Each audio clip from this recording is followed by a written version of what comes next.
Indian media को इमरान खान की बहन के दिए हुए इंटरव्यू ने जो कोहराम मचा रखा है उस पर बात करेंगे।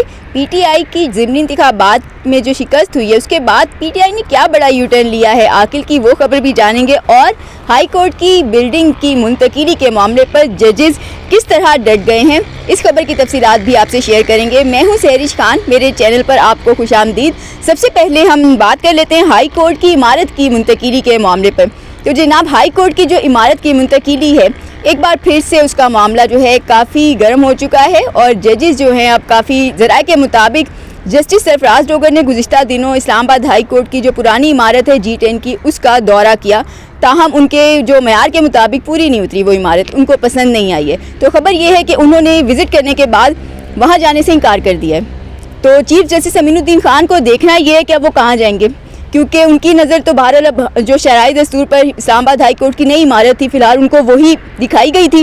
वैसे हक तो उनका इस बिल्डिंग पर बनता है जो सुप्रीम कोर्ट ऑफ पाकिस्तान की बिल्डिंग है। आखिर उन्होंने आइनी मुकदमात की तशरीह करनी है, इतने बड़े आइन को वहाँ बैठ के कैसे संभालेंगे।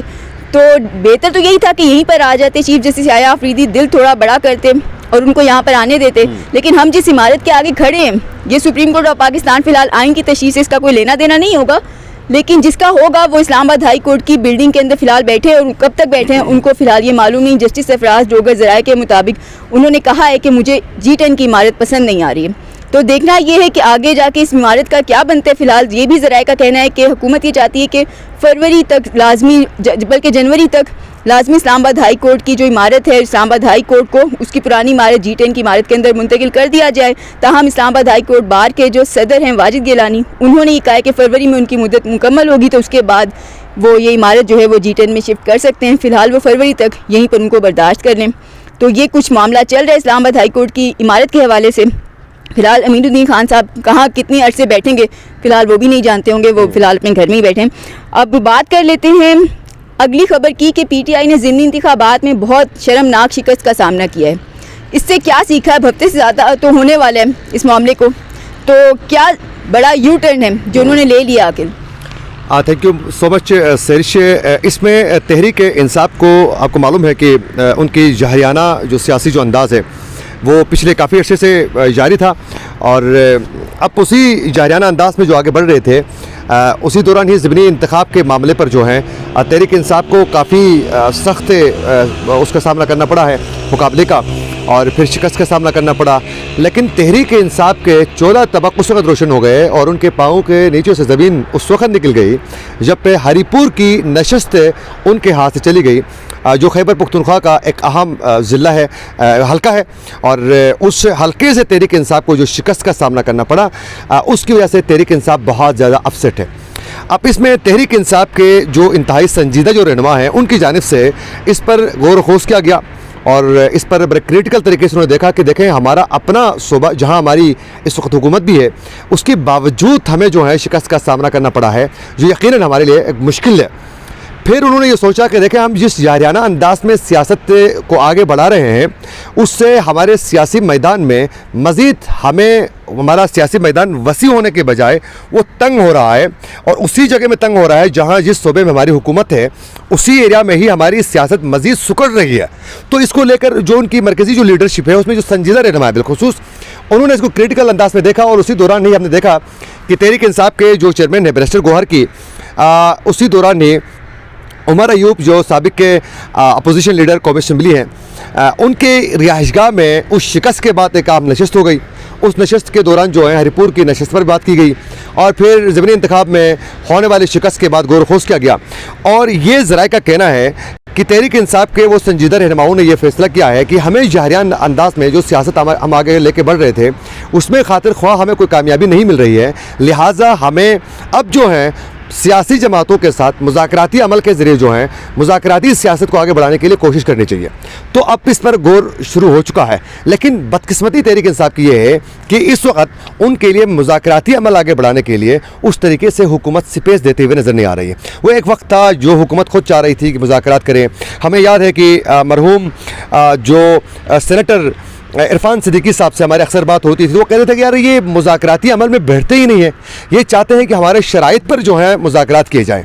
तो उनका कहना था कि मुज़ाकरात में तो कुछ लेना पड़ता है, कुछ देना पड़ता है और दरमियानी राह निकालनी होती है, तो ये तो बैठने के लिए तैयार ही नहीं है। और उस वक्त इनका यही जारियाना अंदाज़ था। तो अब हुकूमत को मालूम है कि हम इनको स्पेस देने के लिए तैयार नहीं है, क्योंकि उसको तो उनका ग्राउंड बना हुआ है, तमाम चीज़ें उनकी फेवर में जा रही है, तो वो इसको टैकल करना चाहते हैं। तो इसीलिए तो अभी इमरान खान की इसको जो है बहनों की, उनके फैमिली और फिर उनके वकला, उनके रहनुमाओं की मुलाकातें इमरान खान से पिछले कई दिनों से नहीं करवा रहे हैं और बदमाशी पे नहीं करवा रहे हैं, कोई पूछने वाला उनसे नहीं है। तो जाहिर है कहीं से तो इनको उस तरीके से सॉफ्ट कॉर्नर के साथ साथ जो है बिल्कुल एक इनको यकीन दहानी करवाई गई है, जिसकी वजह से ये सब कुछ करवाने के लिए कामयाब हो रहे हैं। तो अब देखना ये कि तहरीक इंसाफ जिस तरीके से ये जो मुज़ाकराती सियासत चाहते हैं उस पर इनको ग्राउंड मिलता है कि नहीं मिलता है, ये अहम पॉइंट है। बिल्कुल देखेंगे। और इसमें ये भी ऐड किया जा सकता है बिल्कुल कि अब इसी मामले को आगे बढ़ाते हैं, मुज़ाकरात के मामले को। बैरिस्टर गौहर जो हैं उनकी क़यादत में एक जो वफ़द है वो स्पीकर कौमी असम्बली अयाज सादिक से भी मिला है और अयाज सादिक से मिलकर उन्होंने ये कहा है कि हमारे लिए कुछ करें, हमारे लिए कोई राह निकालें। इमरान खान से हमें मिलने नहीं दिया जाता, वहाँ पर जाते हैं एहतजाज करके वापस आ जाते हैं। ताहम उन्होंने फिर अयाज सादिक ने उनकी इतनी बात पर उनको ये कहा कि जी आप भी असम्बली के अंदर वापस आएँ, पार्लियामेंट का यूँ बाइकआउट ना करें असम्बली की कार्रवाइयों का, तो आप इसका हिस्सा बने और मेरे अपने उस पर एंड पर जो कुछ हो सकेगा मैं पॉजिटिव इस पर करने की पूरी कोशिश करूँगा। ताहम जब वो बाहर निकले बैरिस्टर गौहर उनके साथ जो PTI के लोग थे, तो मीडिया से बात करते हुए उन्होंने ये इसमें ऐड कर दिया कि हमने अंदर ये बात की, लेकिन अगर पीर तक हमें मस्बत जवाब ना आया अयाज सादिक की तरफ से तो फिर हम कौमी असम्बली की कार्रवाई का बाइकआउट कर देंगे और हम चलाने नहीं देंगे। उनके अल्फाज कुछ ऐसे थे कि हम कौमी असम्बली की कार्रवाई चलने नहीं देंगे। तो एक तरफ फिर से मतलब PTI आराम से मुज़ाकरात का रास्ता नहीं सुकून से अपनाया जा सकता। क्या था कि अगर मंडे का इंतजार करते। कौमी असम्बली की बीच ज़ाहिर मैं खुद कर रहा हूँ, मुझे अंदाज़ा इस चीज़ का है कि जिस तरीके से स्पीकर की जानिब से इनको ये कहा गया था मुज़ाकराती अमल को आगे बढ़ाने के लिए आप कोऑपरेट करें। तहरीक इंसाफ का सबसे बड़ा इशू यही है कि कौमी असम्बली के इजलास के दौरान भी इनकी जानिब से कोरम पूरा न होने के बार बार निशानदेही करके अवामी नोयत के इश्यूज़ पर जब बात होती है तो भी उसको फौरी तौर पर जो है इजलास को मुलतवी करवा देते हैं। ये बिहेवियर उनका बहुत ज़्यादा जो है इस वक्त जो है नोट किया जा रहा है। और साथ साथ मुज़ाकराती अमल में फिर वही बात इरफान सिद्दीकी साहब वाली कि ये शराइत पे मुज़ाकरात करना चाहते हैं। मुज़ाकरात शराइत और धमकियों पे होते नहीं है, तो मेरे ख्याल में अभी फ़िलहाल ग्राउंड नहीं है जो मैंने पहले जिक्र किया है। बिल्कुल। अब अगली खबर की जानिब बढ़ते हैं। इंडियन मीडिया को इमरान खान की बहन ने को इंटरव्यू दिए जिसने अब कोहराम मचा रखा है। क्या ये तफसीलात हैं इसकी? बिल्कुल, नूरीन नियाज़ी ने जो इंडियन मीडिया टुडे को जो उन्होंने जो इंटरव्यू दिया है वो इस वक्त जो है यकीनन कोहराम मचा चुका है। कोहराम इसलिए मचा है कि मोहतरमा इस वक्त जो है इंडियन मीडिया को उस वक्त इंटरव्यू दे रही है जब तहरीक इंसाफ के रहनुमा ख़ुद इमरान खान की ये बहनें सारी और खैबर पख्तूनख्वा के वज़ीर आला जो हैं वो अडियाला जेल के बाहर सराप एहतजाज है। बहुत से लोगों की जानिब से उनके लिए जो है वो सॉफ्ट कॉर्नर मिल रहा था, उनके लिए एक नरम गोशा हर बंदा रख रहा था कि यार देखो इनकी मुलाकात नहीं हो रही बहनों की, ये सब कुछ। इसी दौरान ही मोहतरमा ने इंडियन चैनल को इंटरव्यू देकर सबूताश करवा दिया, उसको काली ज़रब लगा दी वो इमोशंस पे जो इनके लिए पिछले 3-4 दिनों से दोबारा वो रेस हो चुके थे आम लोगों की तरफ से कि यार इनकी फैमिली की मुलाकात होनी चाहिए, इमरान खान की जान को कुछ हुआ तो नहीं है। ये जो एक परसेप्शन क्रिएट हो चुका था उसको मोहतरमा ने उसी जगह में स्टॉप करवा दी। आपको क्या ज़रूरत है आपके दुश्मन मुल्क की मीडिया में जाकर आप जो हैं अपनी आर्मी के ख़िलाफ़, अपने आर्मी चीफ के ख़िलाफ़ और बात ही नहीं सिर्फ़ और सिर्फ उनके ख़िलाफ़ बोला ही नहीं बल्कि आपने तड़ियाँ लगाई कि इमरान खान को कुछ हुआ तो सिर्फ ये नहीं इनको नस्लों को भी हम माफ़ नहीं करेंगे, इनके साथ वो हशर होगी आप तस्वुर भी नहीं कर सकते हैं। दुनिया के जिस कोने में जाएंगे इनके लिए टफ टाइम मिलेगा। आप देखें अपने मुल्क में करें, अपनी मीडिया से बात करते हुए करें, आपकी बात सुनी भी जाएगी।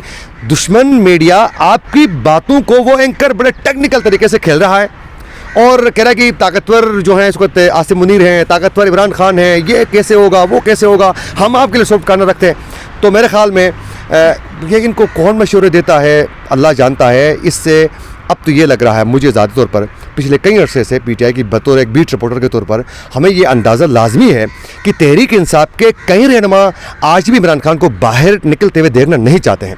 अब तो ऐसा लग रहा है कि इमरान खान की बहनें खुद भी नहीं चाहती हैं कि इमरान खान जेल से बाहर आएँ। क्यों? एक दिन पहले जेल के बाहर बैठ कर वो ज़मीन बैठे खाना खा रही हैं, अगले दिन एक बहुत बड़े होटल में जाकर जो है शनिवारी में जाकर वो अच्छे अच्छे खानों को एंजॉय कर रही है। उनकी बहनें, तो फिर साथ साथ इंडियन मीडिया को इंटरव्यूज़, तो सैरिश मेरे ख्याल में क्रिटिकल सिचुएशन है। बिल्कुल नज़र आता है कि पीटीआई का खुद भी इमेच्योर किस्म का रवैया है, जिसमें आगे बेहतरी भी फ़िलहाल होती नज़र नहीं आ रही। हम अब तक के लिए इतना ही आज की वीडियो से। वीडियो पसंद आए तो लाइक, शेयर और चैनल को सब्सक्राइब ज़रूर कीजिएगा। आगे चैनल को लाजमी सब्सक्राइब करें। उसकी वजह यह है कि आज इन्होंने हमारे व्लॉग में आप लोगों ने देखा कि इंट्रो इन्होंने खुद दिया है, वरना अक्सर इंट्रो जो है जब मैं होता हूँ तो इंट्रो मैं खुद दे रहा था। लेकिन बहुत अच्छी खबरें सुप्रीम कोर्ट की इनकी तरफ से आती हैं, और जब खबर नहीं होती है तो वो चंद लोगों की तरह ये एंगल दे के खबर खुद क्रिएट करने की कोशिश नहीं करती। ये मुझे सबसे अच्छी चीज़ ये लगती है, और प्रोफेशनल तरीके से ये तनकीद के दौरान तनकीद, तारीफ़ के दौरान तारीफ़, और न्यूट्रल तरीके से पेश करनी है तो वो कर लेती है। चैनल को सब्सक्राइब करें और देखते रहें सैरिश खान को। शुक्रिया, अल्लाह हाफ़िज़।